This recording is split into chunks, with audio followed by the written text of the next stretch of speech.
And while we're talking about negative outcomes, I suppose now is as good a time as any to discuss the elephant in the room, channels like Blossom, So Yummy, and 5 Minute Crafts. Something about them should be familiar to anyone aware of the Frozen Elsa Spider-Man trend of horrifying CG videos that consumed children's entertainment on YouTube a couple years back. These blanket food/craft channels utilize a similar format, with each video consisting of an anthology of shorter segments that are often recycled across several videos.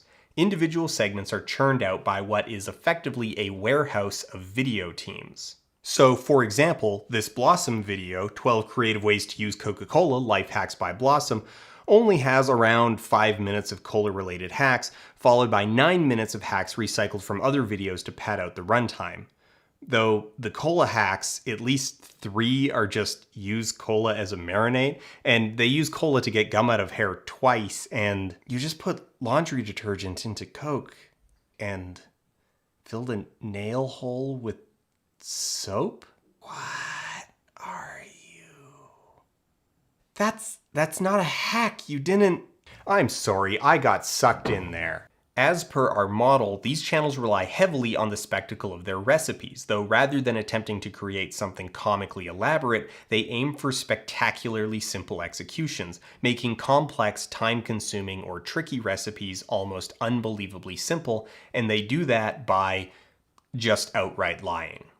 Like using cola as glass cleaner, which, nothing quite cleans glass like sugary amber liquid, or using it as a stain remover because Coke is famous for not staining clothing, and sure, why not just stick a pencil lead into your locks? Now you're just using chalk as stain remover? What are you even? Sorry, it happened again. It's probably worth mentioning that informational value should really be perceived informational value. See, it's not about being a recipe that you can follow along with and produce similar results. It's about looking like a recipe that you can follow. The trick is that most viewers won't try to make the vast majority of what they watch, and this goes just as much for a 200-year-old wedding cake recipe that takes a week to assemble, or a 5-minute omelet.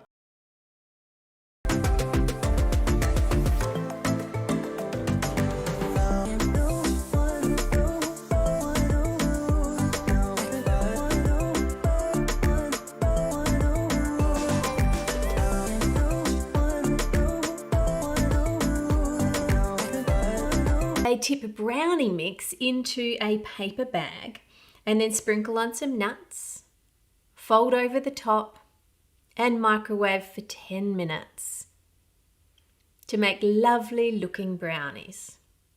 Pour the brownie mix into the bag, sprinkle on the nuts, fold it down and again, and then microwave it for 10 minutes.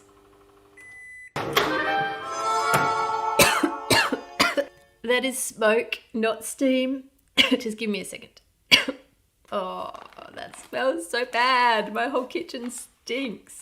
Let's open this up. You might notice here that I've got a small layer of brownies stuck to my bag, which is what you'd expect if you're baking on paper that's not non-stick. But in their video, the bag is perfectly clean. It's as if the brownie was put in the bag after baking elsewhere. Mine doesn't look too bad on the outside. Well, it doesn't look good either. But if I smell it or cut into it, you can clearly see that it is badly burnt.